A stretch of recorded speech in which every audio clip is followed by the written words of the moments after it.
벌써 1년을 달려온 정말 기념적인 날입니다. 오늘 이 예배를 통하여서 이 주의 말씀을 나누는 시간을 통하여서 하나님 우리가 다시 한번 새로워지게 하여 주시옵소서. 우리를 위해 죽으신 예수 그리스도의 십자가가 그 보혈의 은혜가 다시 한번 우리의 마음 한 사람 한 사람 가운데 부어지는 시간 될 수 있도록 우리 시간 은혜를 허락해달라고 우리 시간 잠시 기도하고 나아갑시다.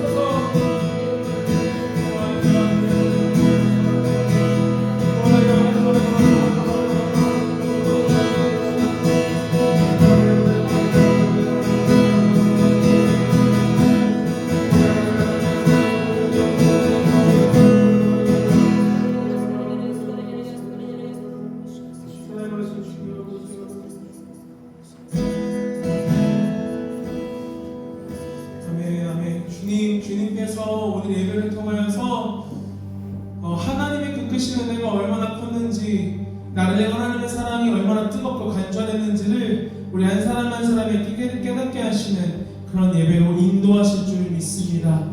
우리를 위하여 하늘의 영광을 버리고 이 땅에 오신 그 주님, 그 주님의 시간 찬양으로 나아갑시다.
그렇습니다. 주님의 십자가를 묵상하고 주님의 십자가를 바라보면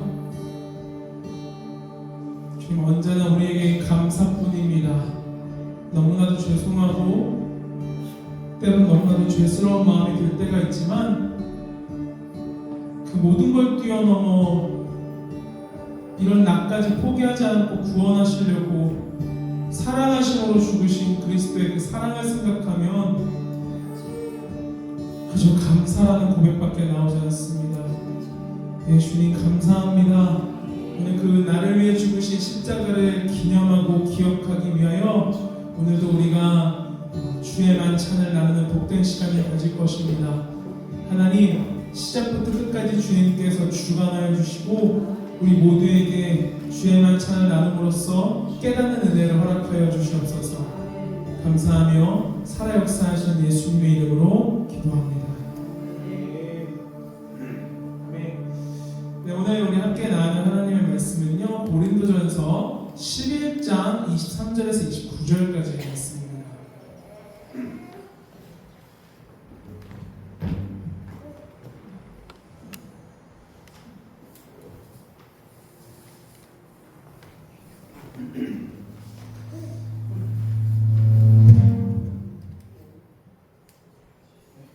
고린도전서 11장 23절에서 29절까지의 말씀입니다.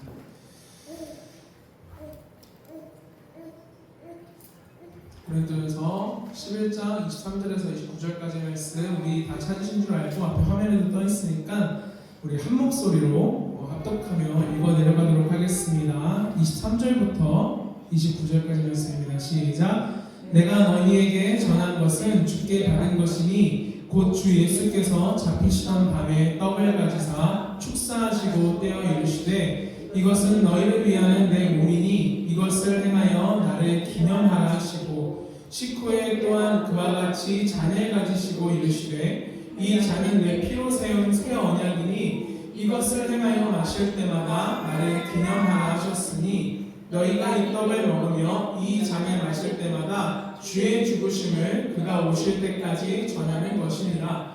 그러므로 누구든지 주의 떡이나 잔을 합당하지 않게 먹고 마시는 자는 주의 몸과 피에 대하여 죄를 짓는 것입니다.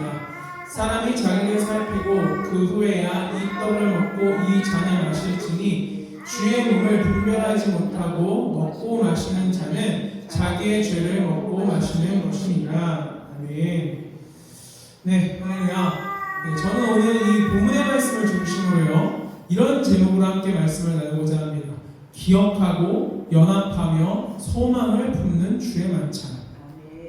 네, 이런 제목으로 함께 말씀을 나누고자 합니다. 아까 제가 예배 시작하면서 말씀드렸던 것처럼 오늘은요 우리 예배하는 교회가 6개월 만에 주의 만찬을 다시 나누게 된 날이에요. 사실 이 주의 만찬을 나누는 것에 있어서 많은 고민과 많은 생각들이 있었지만 이 주의 만찬이 갖고 있는 그 의미 자체가 우리 성도들에게 있어서는 너무나도 중요하고 소중하기 때문에 이것을 뭐 한다고 해서 은혜가 더 넘치고 안 한다고 해서 은혜가 덜하다 이런 걸 다 떠나서요 주의 만찬을 함으로써 나눔으로써 하나님께서 우리에게 약속하셨던 그 은혜가 있기 때문에 우리가 이 주의 만찬을 오늘부터 시작해서 다시 한번 나누며 그 예수 그리스도의 십자가와 우리를 향한 그 크신 사랑을 우리가 마음에 새기는 그런 시간을 가졌으면 합니다. 특별히 오늘은 이 주의 만찬의 대함에 있어서요 우리가 꼭 알아야 할 세 가지, 우리가 꼭 알아야 할 세 가지에 대해서 함께 말씀을 나누고자 합니다. 첫 번째로는요, 오늘 제목에 나온 것처럼 첫 번째는 기억합시다예요. 함께 따라해볼까요? 기억합시다. 십자가의 사랑을. 네, 먼저는 기억해야 한다는 거예요. 고린도서 11장 23절에서 26절 말씀인데요. 오늘 본문 말씀인데 제가 읽어드릴게요.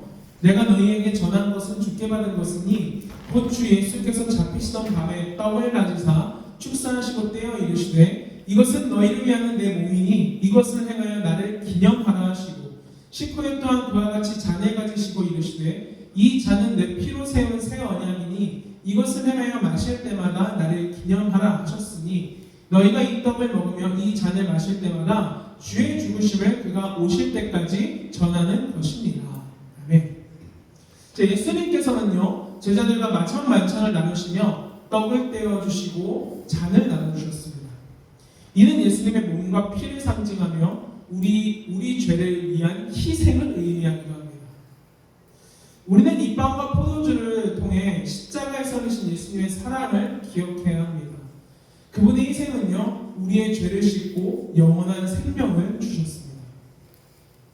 사실 이 말씀은요 신앙생활을 하는 성도에게 있어서 어떻게 보면 가장 기본이 되는 말씀입니다. 예수님의 죽으심으로 말미암아 구원받았다라는 이 가장 근본적이고 귀한 사실이요 믿음으로 고백되어지지 않는다면 우리는 말씀 앞에서 스스로를 심각하게 점검해 봐야 합니다. 나에게 죽으신 십자가를 믿는다는 것은 단순히 인정하고 넘어가는 것이 아닙니다. 날 위해 죽으신 십자가를 믿고 고백하는 것은요 단순히 입술로만 이야기하거나 입술로만 그래 나 믿어요 하고 넘어가는 것. 그래 예수님이 날 위해 십자가 지신 거 인정합니다. 그래 나 그거 알고 있어요. 이해나 인정의 영역을 뛰어넘어서 믿음으로 고백하는 것은 아예 다른 영역이라는 거예요. 이 사실을 단순히 인정하고 알기만 하는 것과 믿음으로 고백하는 것, 그것에는 어마어마한 차이가 있습니다. 그거 알고 계십니까? 사탄이나 귀신도요 예수님이 하나님의 아들인 걸 알고 있었어요. 우리가 이 사실만 집어넣고 봐도요 아는 것과 믿는 건 다르다는 것을 우리가 알 수 있어요. 마가복음 5장 1절에서 7절 말씀을 보면요 예수님께서 거라사인의 지방에 이르러서 이제 배에서 내리셨을 때 그 자리에 있었던 군대 귀신 들린 사람이 예수님께 뛰어와가지고 고백하는 장면들이 막 나오거든요. 이걸 보면 귀신도 사단도 예수님이 어떤 존재인지를 아는구나라는 걸 우리는 말씀만 들여다봐도 알 수 있어요. 제가 읽어드릴게요. 눈으로만 따라와 주세요. 예수께서 바다 건너편 거라사인의 지방에 이르러 배에서 나오심에 곧 더러운 귀신 들린 사람이 무덤에서 나와 예수를 만나니라. 그 사람은 무덤 사이에 거처하는데 이제는 아무도 쇠사슬로도 맬 수 없게 되었으니 이는 여러 번 고랑과 쇠사슬에 매였어도 쇠사슬을 끊고 고랑을 깨뜨렸습니다. 그리하여 아무도 그를 제어할 힘이 없는지라. 밤낮 무덤 사이에서나 산에서나 늘 소리 지르며 돌로 자기의 몸을 해치고 있었다. 지금 이 사람의 형편이나 이 사람의 모습이 어때요? 초월적인 존재가 되었죠. 사람으로서는 감당할 수 없는 존재가 되었어요. 한마디로 이 사람은 어떻게 사람이 저럴 수 있지? 귀신 들렸구나 라고 봐도 누가 봐도 알 수 있는 존재가 되었어요. 근데 그런 사람이요, 6절에 보면 그가 멀리서 예수를 보고 뭐 했대요? 달려와서 절했대요. 그러니까 이거를 우리가 뭐 이 귀신이 예수님을 조롱하려고 했다든지 예수님을 뭔가 이렇게 막 놀리려고 했다든지 이런 자세로 보면 안 되고요. 예수님이라는 존재가 어떤 존재인지 세상 사람 모두가 예수님을 무시하고 지가 무슨 이런 시선으로 바라보는 그 순간에 귀신조차도 예수님이 어떤 존재인지 알았다는 거예요. 달려와서 예수님 앞에 다 납작 엎드려 절하면서 7절에서 뭐라고 말합니까? 큰 소리로 부르짖어 있는데 지극히 높으신 하나님의 아들 예수여, 나와 당신이 무슨 상관이 있나이까? 원하건대 하나님 앞에 맹세하고 나를 괴롭히지 마옵소서. 지금 이 귀신은요, 자기가 있었던 거라사에 대해서 얼마나 자기 편한 대로 살았겠어요. 자기 하고 싶은 대로 다 했어요. 자기를 쇠사슬로는 뭘로든 매어서 이걸 제어할 수 있는 사람조차도 없고, 내가 뭔가를 했을 때 이 귀신 들린 사람을 제어할 수 있는 존재가 아무도 없으니까 자기 하고 싶은 대로 했던 거예요. 귀신이 자기 하고 싶은 대로, 자기가 원하는 대로 막 자해하고 자기가 원하는 대로 힘쓰고 막 소리 지르고 자기 마음 안에 있는 그 모든 욕정을 참지 않고 다 풀면서 살 정도로 아주 그 지경에서 어떻게 보면 왕으로 택했죠. 그런데 그런 존재 앞에 그를 무조건 무릎 꿇릴 수 있는 존재가 나타난 거예요. 그게 누구예요? 예수님이에요. 예수님이 누구시기 때문에 그게 가능하다는 거예요? 하나님의 아들이시기 때문에. 그게 가능하다는 건 귀신도 알고 있었던 거예요. 그러니까 내가 지금 이렇게 저는 잘 지내고 있으니까 예수님 저를 그냥 모른 척하고 넘어가 주세요. 저 그냥 내버려둬 주세요 라고 이야기를 하는 장면이에요. 이것처럼요, 예수님께서 하나님의 아들이라는 사실은요, 귀신도 아는 사실이었고 예수님의 피 흘리심이 나를 위함임을 믿음으로 구원받을 수 있다라는 거요, 사탄도 알았어요. 그런데 그 아는 것에서 그치고 믿지 않는 것, 믿고 싶지 않아 하는 것, 믿음의 자리로 나아가지 않는 것, 그게 바로 사탄과 성도의 차이인 거예요. 사랑하는 성도님들, 예수님께서 성도님들을 위해 십자가를 지심으로 물과 피를 다 쏟으시고 죽으셨다는 그 사실을 믿으십니까? 만약 이 질문에 대한 답으로 내놓는 성도님들의 아멘이요, 단순히 동의를 뜻하는 말이라면 기도하시길 바랍니다. 나를 위해 죽으신 예수님의 십자가를 고백할 때 단순히 머리로 아는 것에서 그치는 동의가 아니라 삶의 변화로 나타나는 믿음에 이룰 수 있도록 기도하시기를 바랍니다. 기억하시기 바랍니다. 이 주의 만찬의 자리는 우리가 먹고 마실 때마다 예수님께서 우리를 위해 죽으셨음을 기억하는 자리입니다. 평소에는 잊고 살았을지라도요, 이 주의 만찬을 대하는 자리를 통해 맞아, 나 죄인이었지.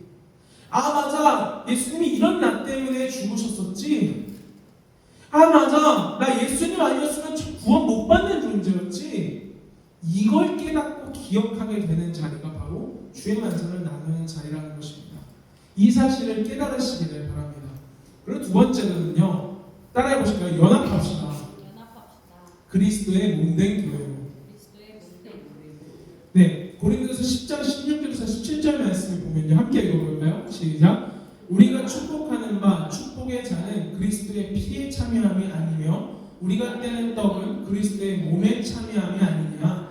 떡이 하나요 많은 우리가 한 몸이니 이는 우리가 다 한 떡에 참여함이라. 아멘. 그러니까 주의 만찬은 우리를 그리스도와 하나가 되게 하는 아주 중요한 자리입니다.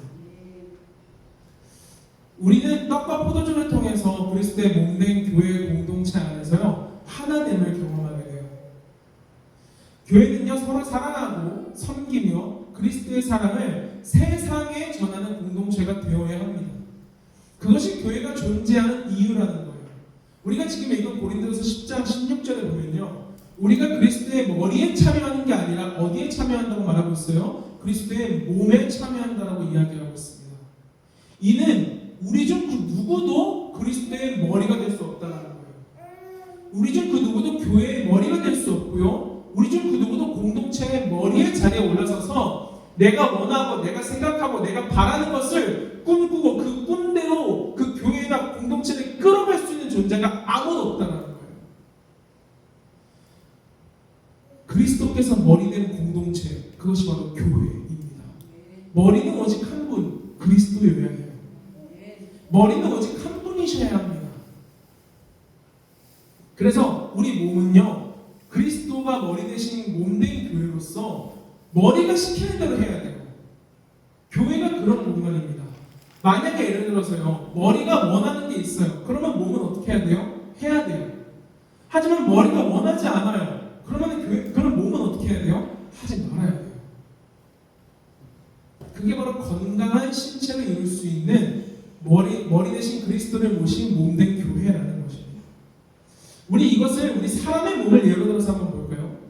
우리 몸은요, 머리가 기능을 하며 생각하지 않으면 신기하게도요, 신체 전체가 고장이라도 난 것처럼 제 기능은 다 하지 못해요. 혹시 우리 성도님들 중에 멍 때리면서 걸어보신 적 있으세요? 진짜 그냥 걷고 있는데 멍 때리는 거예요. 그러면은 진짜 신기한 게 뭔지 아세요? 눈은 분명히 눈앞에 전봇대를 보고 있는데 멍 때리면서 걷고 있으면 이 전봇대 머리를 박아요. 그건 뭐예요? 눈이 제 기능을 못하는 거예요.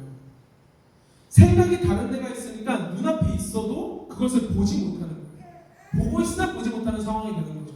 운전을 하고, 우리 성도님들 다 운전을 하시는 분들이 더 많은 것 같으니까 운전을 해보시면 아실 거예요.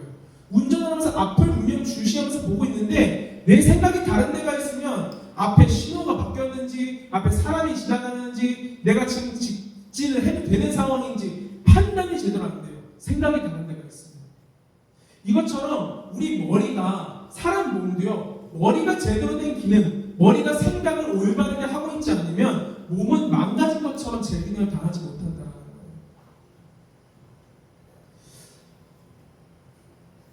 이것처럼 몸은요, 머리가 제 기능을 할 때 올바르게 움직일 수 있게 되는 것입니다. 그렇다면 예수 그리스도를 머리로 삼은 몸된 교회는 어떨까요? 사람의 수와 상관없이 모든 교회는요, 머리 대신 예수님의 뜻대로 움직여야 건강한 교회가 될 수 있는 것입니다. 그래서 성경은 교회에게 끊임없이 뭐라고 말하냐면요, 서로 사랑하라라고 말씀하고 있어요. 두 번째 대제 제목이 뭐였죠? 연합합시다. 그리스도의 몸된 교회. 어떻게 연합할 수 있을까요? 몸이요, 팔 따로, 다리 따로, 내 배 따로, 가슴 따로, 손가락 따로 다 따로 놀면은 서로 믿지도 못하고 자기가 하고 싶은 대로 하면은 몸이 정상적으로 보일까요? 나는 오른쪽으로 가고 싶은데 자꾸만 내 왼쪽 다리는 왼쪽으로 가고 싶어요. 나는 왼쪽 다리니까요. 나 오른쪽 다리가 오른쪽으로 가면 어떻게 돼요? 찢어지겠죠, 다리가. 그래서 서로를 신뢰하는 관계가 되기 위해서 서로한테 가장 필요한 건, 예수 그리스도를 머리 삼은 교회에게 가장 필요한 건 사랑이에요. 그래서 성경은 후반부에 가면 갈수록 우리 믿음의 선배들이 계속해서 교회들에게 이야기하고 가장 강조하는 게 뭐냐면요, 세상이 곧 끝날 건데 끝날 때까지 너희는 사랑해라. 서로 사랑해라. 의심하지 말고, 자꾸 서로 정죄하지 말고, 칼 들이미지 말고 서로 사랑해라. 그것을 성경 끝으로 가면 갈수록 점점 더 강조해요. 자, 교회마다요, 각자에게 주어진 사명은 다 다릅니다. 좀 더 집중해서 하고자 하는 사명은 다 달라요. 사명의 목적, 뭔가 바라보고 있는 그 비전도 교회마다 달라요. 그런데 그런 게 다 달라도, 비전이 다 달라도 단 한 가지 공통적으로 교회에서 이루어야 하는 모습이 바로 서로 사랑하는 것이라는 거예요. 요한에서 4장 20절에서 21절 말씀에 이런 말씀이 있습니다. 누구든지 하나님을 사랑하노라 하고 그 형제를 미워하면 이는 이는 거짓말하는 자니 보는 바 그 형제를 사랑하지 아니하는 자는 보지 못하는 바 하나님을 사랑할 수 없느니라. 우리가 이 계명을 주께 받았나니 하나님을 사랑하는 자는 또한 그 형제를 사랑하지니라. 여기서 말씀하고 있는 형제는요, 가족이 될 수도 있겠지만 이때 이 편지를 교회들에게 전했던 요한의 마음을 들여다보면요, 여기서 말하는 형제는요, 피가 섞인 가족보다는 피가 섞이지 않은 교회 공동체 안에서의 형제를 의미해요. 뭐라고 말씀하고 있습니까? 하나님을 사랑한다고 하면서 형제를 미워하면 그것은 거짓말하는 것이다 라고 말씀하고 있어요. 저는 이 말씀을 읽을 때마다 참 두렵기도 하고 무섭기도 합니다. 물론 사실 참 신기할 정도로 저는요, 싫어하는 사람이 없어요. 제가 저를 싫어하는 게 아니라 제가 싫어하는 사람이 없어요. 그러니까 이게 참 제 어떻게 보면 개인적인 성품을 하나님이 주신 선물 같기도 한데, 저는 제가 싫어하는 존재가, 그러니까 내가 이 사람 너무 싫다, 와 너무 싫어, 너무 보기 싫어, 이런 사람이 아직까지 살면서 한 번도 없었어요. 어쩌면 제 마음에 하나님이 사람과 관계를 맺을 때 그렇게까지 서로에게, 상대방의 사람에게 큰 기대를 참 안 갖게 하세요.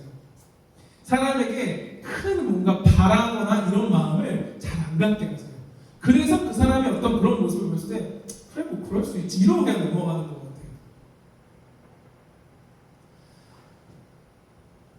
그런데 이 교회 안에서 그런 저라도요, 이 말씀을 대할 때마다 계속 스스로 점검해요. 하나님 제가 혹시 사랑하지 못하는 사람이 있습니까?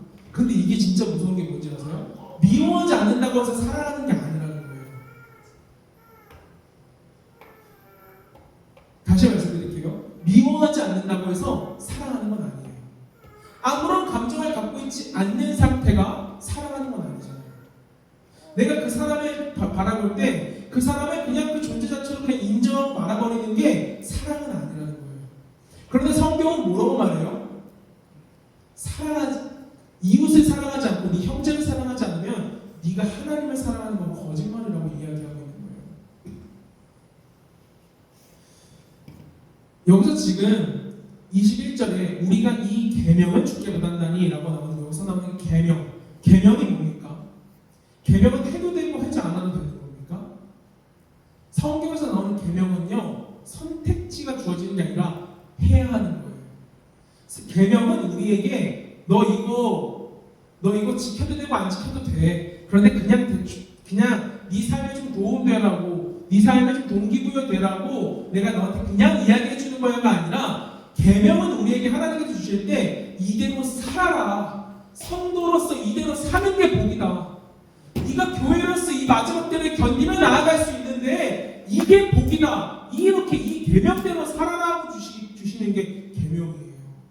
그래서 여기서 나오는 계명은 뭐냐면요, 예수님께서 이 땅에서 떠나시기 전에, 십자가형을 당하시기 전에 제자들을 모아놓고 마지막 가르침을 주실 때, 그때 제자들에게 내가 너에게 새 계명을 주노니 하면서 주신 계명이 있어요. 요한복음 13장 34절 35절 말씀인데요, 제가 읽어드릴게요. 새 계명을 너희에게 주노니 서로 사랑하라. 내가 너희를 사랑한 것 같이 너희도 서로 사랑하라. 너희가 서로 사랑하면 이로써 모든 사람이 너희가 내 제자인 줄 알리라. 서로 사랑하는 것까지 오케이. 그런데 예수님 뭐라고 말씀하세요? 어떻게 사랑하세요? 내가 너희를 사랑한 것 같이 너희도 서로 사랑해라. 이 말씀하실 때 예수님의 마음이 어땠을까 하는 생각 묵상해봤어요. 내가 너희를 사랑한 거지. 예수님이 알고 있는 미래의 이들 모습은 어때요? 예수님 배신하고 다 도망가지 않았습니까? 자기 목숨 지키려고 베드로는 예수님 3번 부인하지 않았어요? 그런데 그리고 가룟 유다가 예수님 팔아넘기지 않았어요? 그런데 예수님이 내가 너희를 사랑한 것 같이 너희도 서로 사랑해라 라고 말씀하시는 그 말씀 속에는요, 네 이웃이 네 형제가 너한테 아픔을 줄 거야, 주지 않는다는 말씀하시는 게 아니에요. 아픔을 줄 거야, 너를 힘들게 할 거고, 때로는 너를 배신할 거고, 때로는 네 등에 화를 꽂을 수도 있어. 그런데 너희가 나한테 그래도 내가 너희 사랑한 것처럼 너희도 서로 사랑해라 라고 말씀하시는 거예요. 그런데 이 말씀을 오해해서요, 자꾸만 나한테 유리한 쪽으로 이 사랑을 이용해 먹으면서 이야기하는 사람이 있어요. 거봐, 예수님이 그렇게 예수님이 사랑하신 것처럼 나 사랑하니까 왜 사랑 안 해줘? 라고 아니라 어떻게 하래요? 서로 사랑하라고 했어요.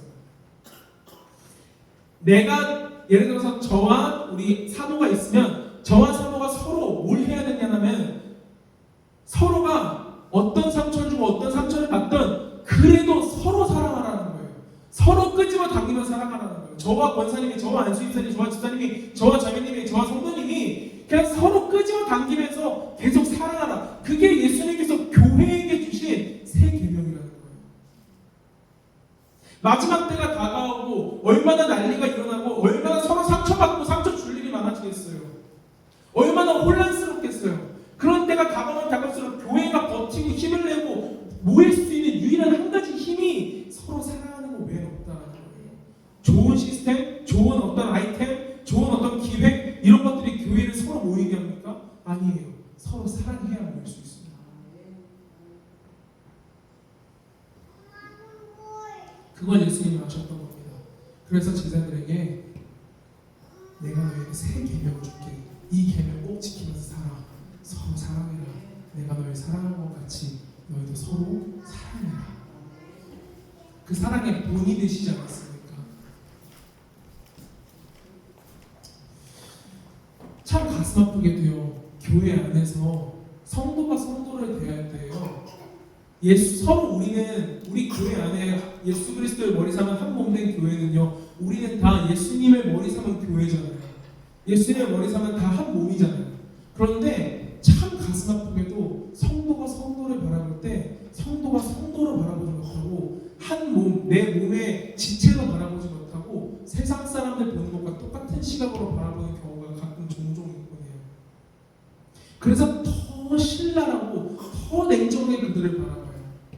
더 냉정하게 판단하고 더 안 좋게 그들을 바라봐요. 제가 일하면서 진짜 이 토론토 안에는 교회 안 다니는 사람보다 교회 다니는 사람이 훨씬 많은 것 같아요. 제가 좀 그런 걸 많이 느껴요. 특히 한인들 중에. 그리고 교회를 안 다니더라도 하다못해 성당이라도 다니는 사람들이 진짜 많은 것 같아요. 그런데 그 사람들 서로 대화하는 거 보면 제가 정말 가슴 아픈 거. 아유 저건 집사라는 게, 아유 저건 권사라는 게, 아유 저건 장로라는 게, 이거를 진짜 한 주에 몇 번을 듣는지 아세요? 근데 제가 그 얘기를 들으면서 아유 그래 좀 정신 좀 차리고 살아야지, 이게 아니라 가슴이 아픈 거예요. 사람이니까 물론 연약해요. 근데 그거를 스스로가 말할 수는 없어요. 하지만 저 집사가 제대로 집사답게 살지 못한다면 그 집사가 제대로 살지 못한 걸 가슴 아파하면서 기도해줘야죠. 다른 사람들 앞에서 헐뜯고 이야기할 게 아니라 저 권사가, 저 목사가, 저 전도사가, 저 선교사가 올바르게 살지 못하고 있는 모습을 내가 봤다면, 그러면 그 모습을 보면서 한 몸이라면, 예를 들어 생각해보세요. 오른손이 왼손가락 보고 왼쪽 검지손가락이 남들 지적질만 하고 안 좋은 행동만 한다고 해서 어휴 저건 무슨 검지손가락이라는 게 어떻게 저렇게 확 잘라버려, 이러면서 잘라버리면 이게 정상적인 몸이 될 수 있습니까? 교회는 그럴 수 없다는 거예요. 교회가 건물이 다르고 목적이 다르고 비전이 다르고 다 달라도요, 그리스도 안에서 우리는 한 몸 된 교회예요. 그렇기 때문에 우리는 교회 안에서 서로 사랑하고 연합할 줄 알아야 돼요. 더 긍휼히 여기고 더 가슴 아파하고 더 그리고 사랑하는 마음으로 중보하고, 이게 교회 안에 살아나면 세상 사람 누가 교회를 욕하겠습니까? 그거 아세요? 교회는 교회가 더 심하게 욕해요. 근데 그게 어떻게 보이냐면 마치 애들이 엄마한테 혼나기 싫어서 자기가 먼저 막 화내면서 이러는 것처럼, 먼저 손가락질 당하기 싫어서 막 먼저 화내고 열리는 것처럼 보일 때가 있어요. 서로 사랑합시다. 교회가 연합해야 돼요.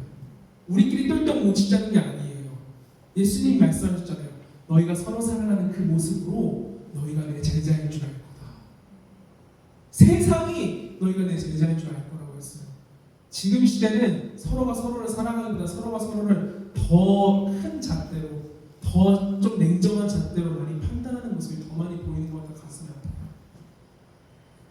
저도 우리 서망하는 우리 예배하는 교회가 서로 더 사랑하는 모습을, 이 땅 가운데서 서로 사랑하는 모습을 보여서 우리 예배하는 교회가 저 교회 예수님께서 사랑하시는 교회구나, 저 교회가 예수님의 제자된 교회구나 라는 소문이 이 토론토 땅에 더 많이 퍼져나갔으면 좋겠습니다.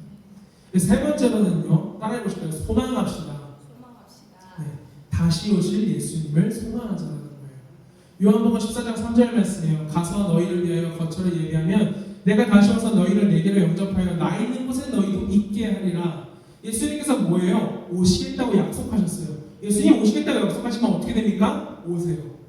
제가 올해 초부터 계속 강조하는 게 있죠. 하나님은 약속하시면 약속하신 말을 이루시는 분이세요. 신실하신 하나님이시기 때문에 그래요. 그렇기 때문에 예수님께서 내가 갔다가 다시 거처를 너희들이 거할 거처를 예비하고 다시 너희에게 올 거야 라고 말씀하셨다는 건 뭐예요? 오신다는 거예요. 지금 당장 안 오시는 것처럼 답답하지만 그래도 결국엔 오신다는 거예요. 내가 살아있을 때 오시든 내가 죽은 다음에 오시든 예수님은 반드시 오신다는 거예요. 고린도서 11장 26절 말씀 이런 말씀이 있습니다. 너희가 이 떡을 먹으면 이 잔을 마실 때마다 주의 죽으심을 그가 오실 때까지 전하는 것이니라. 예수님께서 다시 이 땅에 오시는 그날까지 우리가 예수님을 기억하고 기념하며 고백할 수 있는 가장 귀한 자리가 어디냐면요, 바로 이 주의 만찬을 나누는 자리예요. 우리 예수님은 반드시 다시 오십니다. 왜냐하면 우리 예수님 약속하신 말을 분명히 이루시는 분이시기 때문에. 성경에 말씀하신 것처럼 예수님 다시 오실 때까지 우리가 이 주의 만찬을 나눔으로써 예수님이 그래 날 위해 죽으셨지, 이 사실을 늘 가슴에 새기고 나아가는 우리 모든 성도들이 되기를 소원합니다. 이거는 사실 오늘 말씀과 좀 동떨어진 이야기인데, 제가 지난주 우리 줌으로 같이 예배드릴 때 기도 제목을 나눴던 것처럼 사실 요즘에 저희 가정이 비자 문제로 좀 많이 머리가 아파요. 뭐 여기 캐나다가 뭐 그렇다 하고 뭐 이런 얘기들이 있으니까 더 막 근심 들고 염려도 되고, 머리가 진짜 쉴 날이 없는 것 같아요. 요즘에 그냥 몸이 쉬는 걸 떠나서 몸도 쉴 날이 없는데 머리가 쉬지 못하니까 잠도 늦게 못 자고 계속 그래요. 하나님 앞에 늘 기도하고 하나님이 해결해 주실 거예요 하면서 이제 고요하고 이제 하나님 앞에 그렇게 기도하고 나서 고요하고 저 혼자 잠들려고 누워 있으면 머릿속에 그 생각이 계속 드는 거예요. 안 되면 어떡하지? 저 어떡하지? 어떻게 하면 좋지? 이러면서도 멍 때리고 하나님 생각을 안 하고 있으면 멍 때리고 어떡하지?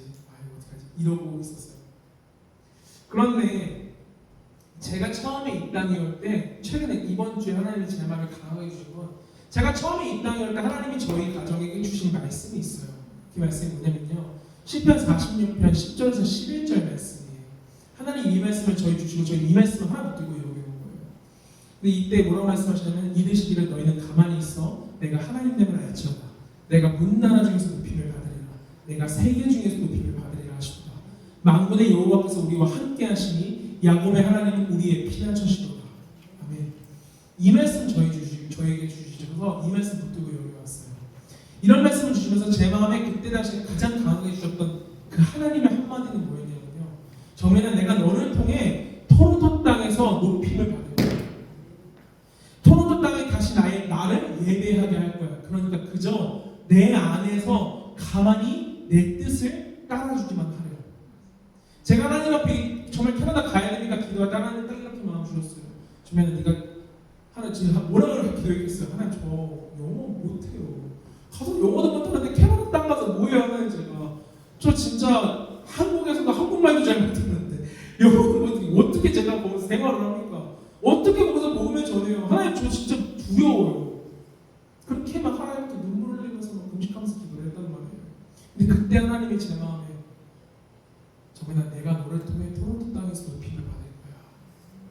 그런데 저는 이 하나님이 주신 메시지가 토론토 땅 전체가 저 때문에 저를 통해서 막 다 찬양하고 이거를 저는 꿈꾸지 않았어요. 단 한 사람이라도 하나님께서 토론토 땅에서 저를 통해, 와 하나님 진짜 살아계시군요. 하나님 진짜 지금도 예배 받으시는군요.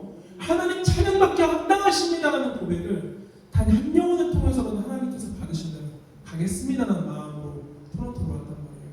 그때 당시 그 주셨던 마음이 갑자기 이번 주에 생각나면서, 그래 뭘 두려워해. 하나님이 그렇게 약속하셨는데, 하나님은 약속하신 걸 이루시는 분인데, 그래 신뢰하자. 어떤 길을 가든 하나님은 이 땅에서 하나님을 높이게 하실 거고, 하나님 나를 통해 높임 받으실 거다 라는 그런 강한 마음을 하나님 이번 주에 주셔서 되게 큰 위로를 받았어요. 근데 제가 무엇을 소망했을까요? 하나님은 약속하신 바를 이루시는 분이라는 것을 소망하기 시작하는 거예요. 그러니까 그때 제게 주셨던 그 하나님의 말씀을 기억하고 신뢰하게 되었다는 거예요. 그런데 그 하나님께서 오늘 말씀에 뭐라고 말씀하세요? 내가 다시 오겠다라고 이야기를 하신 거예요. 그러니까 그 하나님은 다시 반드시 오세요. 그 이유 하나만으로 우리가 이 주의 만찬을 사수하고 지켜야 될 이유가 충분한 것입니다. 데살로니가전서 4장 16절 17절 말씀이에요. 이렇게 말씀하세요. 예수님이 이 땅에 오실 때 이런 일이 일어날 거예요. 그러면 세상 사람 모두가 알게 될 거라는 거예요. 뭐라고 말씀하세요? 주께서 호령과 천사장의 소리와 하나님의 나팔 소리로 친히 하늘로부터 강림하시리니 그리스도 안에서 죽은 자들이 먼저 일어나고 그 후에 우리 살아남은 자들도 그들과 함께 구름 속으로 끌려올려 공중에서 주를 영접하게 하시리니 그래야 우리가 항상 주와 함께 있으리라. 네.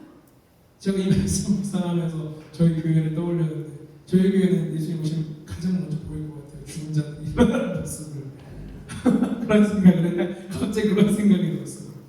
그럼 저들이 올라가고 내가 우리가 올라가겠구나. 이제 그 생각이 들었어요. 사랑하는 성도님들, 예수님은 반드시 오십니다. 우리가 살아있을 때 오시든 우리가 이 땅에서 사라졌을 때 오시든 예수님 반드시 오세요. 그리고 다시 오실 예수님을 믿음으로 기다리며 주님과의 다시 만난 날을 소망함으로 이 주의 만찬에 참여하는 우리 모두가 되어지기를 바랍니다. 이제 말씀을 맺으려고 합니다. 사랑하는 성도님들, 오늘 우리는요 주의 만찬을 통해 예수 그리스도의 사랑을 깊이 경험하고 그분의 몸된 교회 안에서 하나됨을 확인하고 다시 오실 예수님을 기다리는 소망을 품게 될 것입니다. 이 거룩한 경험을 통해 우리는 더욱더 주님을 닮아가게 되고 세상에서 그리스도의 사랑을 전하는 삶을 살아가게 될 것임을 소망하시기를 바랍니다. 자, 이제 주의 만찬을 나누겠습니다. 우리 안수 집사님께서는 이거 보고 걷어주시고 오픈만 해주시면은 성도님들이 직접 나와서 오늘은 직접 여기 앞에 주님의 떡이랑 잔을 들고 자리로 돌아가실 거예요. 네. 헷갈리지 마세요. 앞에서 드시는 게 아니라 들고 자리로 돌아가세요. 네, 그리고 그 들고 자리로 돌아가신 상황에서 각자 자리에서 기도하시고 준비가 되시면 이제 자유롭게 드시면 돼요. 제가 이 말씀을 나눌까 말까 굉장히 고민하다가 그래 주의 만찬 정말 6개월 만에 하는 거고 우리 예배하는 게 1주년인데 그래 이 말씀 그럼 나눠야겠다라는 마음이 되게 많이 강하게 들었어요. 주의 만찬을 임할 때에요 성도가 어떤 마음자세로 주의 만찬에 임해야 되는지 이미 우리가 오늘 읽은 본문 말씀에 기록이 되어 있거든요. 고린도서 11장 27절에서 29절 말씀이에요. 뭐라고 나와 있냐면 그러므로 누구든지 주의 떡이나 잔을 합당하지 않게 먹고 마시는 자는 주의 몸과 피에 대하여 죄를 짓는 것이니라. 사람이 자기를 살피고 그 후에야 이 떡을 먹고 이 잔을 마실지니 주의 몸을 분별하지 못하고 먹고 마시는 자는 자기의 죄를 먹고 마시는 것입니다. 이 고린도서 11장 27절에서 29절 말씀은요 성찬, 이 주의 만찬에 대한 바울의 가르침 중 어쩌면 가장 중요한 부분에 기록하고 있어요. 각 구절의 의미를 제가 잠깐 설명해 드릴게요. 27절에요. 그러므로 누구든지 합당하지 않게 주의 떡이나 잔을 먹고 마시는 자는 주의 몸과 피에 대하여 죄를 짓는 것입니다. 이 구절은요. 주의 만찬을 함부로 대하는 것에 대한 경고예요. 합당하지 않다라는 표현은요. 주의 만찬의 의미를 제대로 이해하지 못하거나 하나님께 대하여 감사나 경외하는 마음이 없이 참여하는 것을 의미해요. 그리고 주의 몸과 피에 대하여 죄를 짓는다는 것은 예수 그리스도의 희생을 가볍게 여기고 모욕하는 행위로 성경에 기록하고 있어요. 그렇기 때문에 주의 만찬에 참여할 때 우리는 단순히 음료와 빵을 먹는다는 것, 음료와 떡을 먹는다는 것으로 여기면 안 돼요. 우리를 위해 지신 그 십자가를 가슴속 깊이 새기며 우리를 위해 아들을 내어주신 하나님의 크신 사랑에 진심으로 감사하며 참여해야 합니다. 이어서 28절에 사람이 자기를 살피고 그 후에 이 떡을 먹고 이 잔을 마실지니 이 구절은 주의 만찬에 참여하기 전에 스스로를 돌아보고 점검해야 함을 강조하고 있어요. 자기를 살피고는요 자신의 죄와 부족함을 인식하고 깨닫고 하나님 앞에서 겸손한 마음으로 나아가는 것을 의미합니다. 29절에 주의 몸을 분별하지 못하고 먹고 마시는 자는 자기의 죄를 먹고 마시는 것입니다. 이 구절은 성찬의 떡과 잔이 단순한 음식이 아니라 그리스도의 몸과 피를 상징한다는 것을 인식해야 할 강조예요. 주의 몸을 분별하지 못하고는 성찬의 깊은 의미를 깨닫지 못하고 예수 그리스도가 머리 대신 몸된 교회 안에서 서로 사랑하지 못하는 것을 의미합니다. 주의 몸을 분별하지 못한다는 것. 성경에서 우리가 오늘 말씀에 나누는 주의 몸이 뭐예요? 교회예요. 교회. 그러니까 어떤 한 개인을 말하는 게 아니라 우리 교회 공동체를 의미하는 거예요. 그런데 이 주의 몸을 분별하지 못했다는 건 주의 몸된 성도가 서로 사랑하지 못했다는 거예요. 그러니까 예수님, 우리 교회 안에 성도를 바라볼 때 예수님 모르는 사람을 대하는 것처럼 똑같은 시선으로 바라보면 안 된다고 이야기하는 거예요. 분별하라는 거예요. 예수님 모르는 자들과 예수님을 믿고 따르는 자들을 분별해서 똑바로 바라보고 똑바로 네가 누구를 사랑하고 누구와 더 연합해야 되는지를 분별하고 보라는 거예요.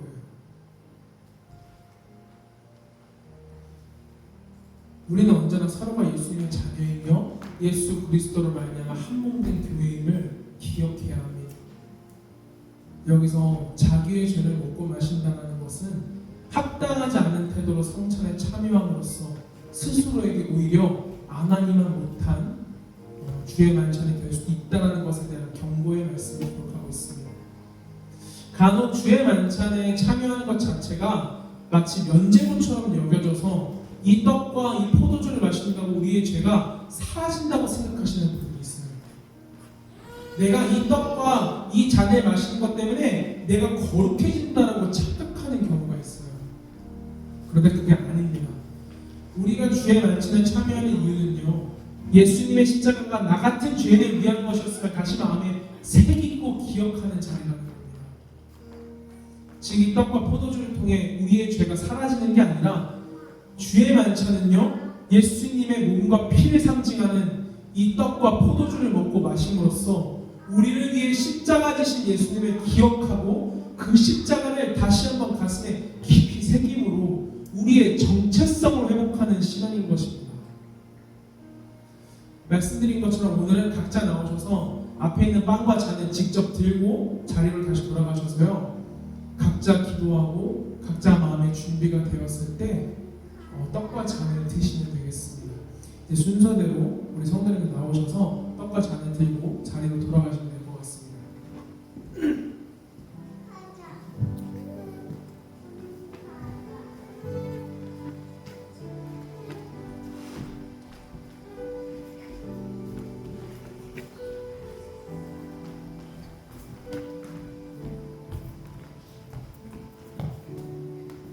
그냥 나오세요. 뭐 그런 순서는 없으니까 그냥 나오세요. 네. 뭐 누가 먼저 나가는 게 뭐가 중요해요?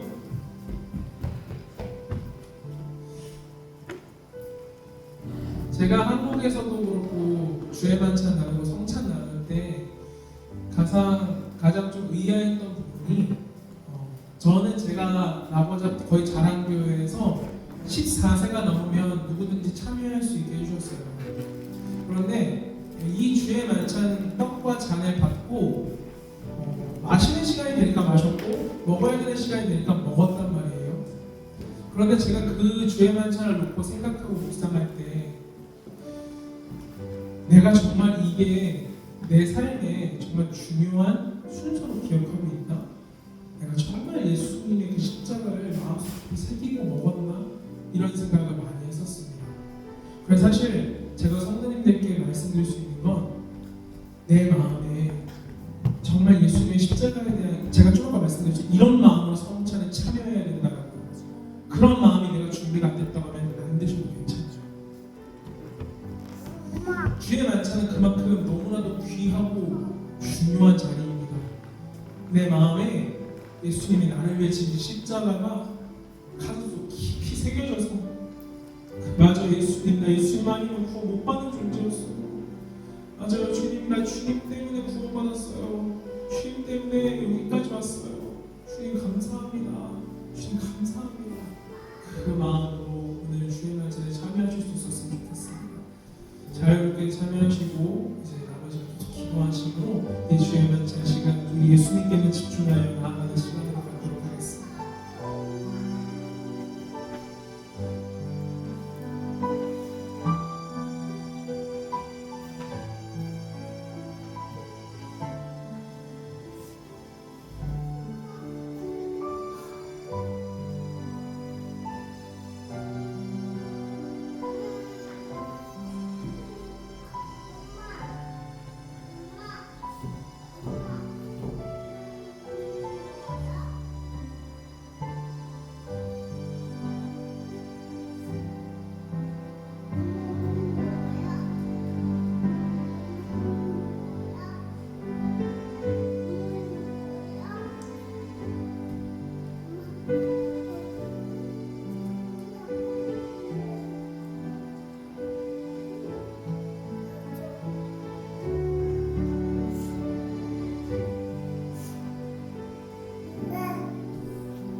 우리가 주님의 몸과 피를 상징하는 이 떡과 포도주를 마심으로 오늘도 하나님의 은혜를 다시 한번 가슴에 새겼습니다.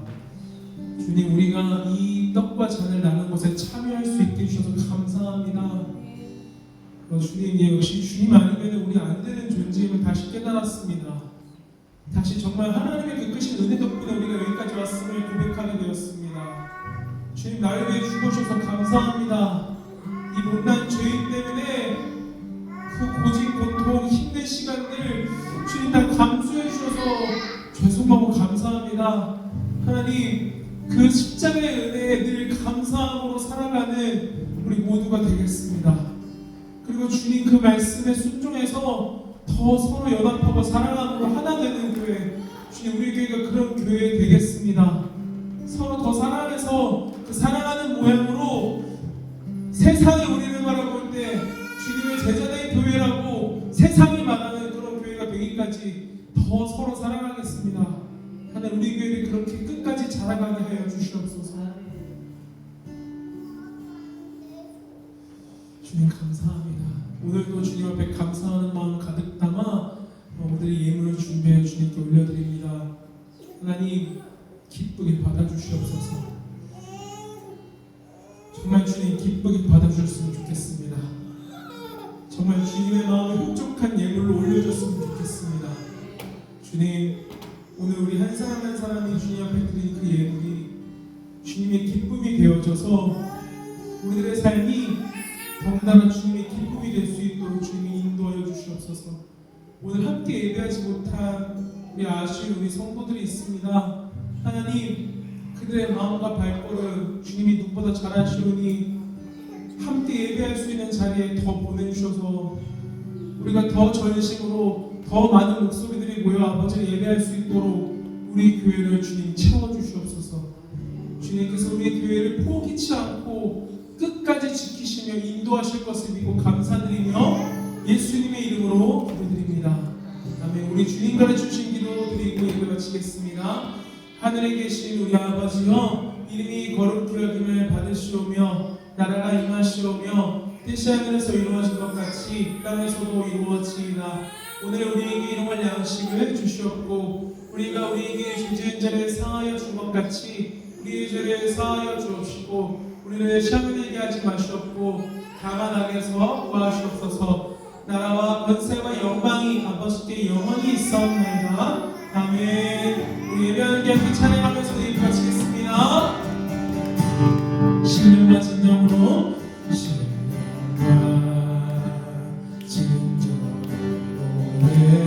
예배하네. 하나님 말씀 따라 예배하네. 예수님 기뻐하며 예수님 기뻐하며 예배하는 성령님 인도하시는 예배 두 손 들고 기뻐하며 감사와 사랑이 넘치는 예배 말씀 따라 삶으로도 예배하는 교회되게 하소서. 교회되게 하소서. 교회되게 하소서. 교회되게 하소서. 교회되게 하소서. 아멘. 우리들 그런 교회가 주님께 감사의 영광의 박수 올립니다. 할렐루야. 네, 이것으로 오늘 주일 예배를 마치도록 하겠습니다.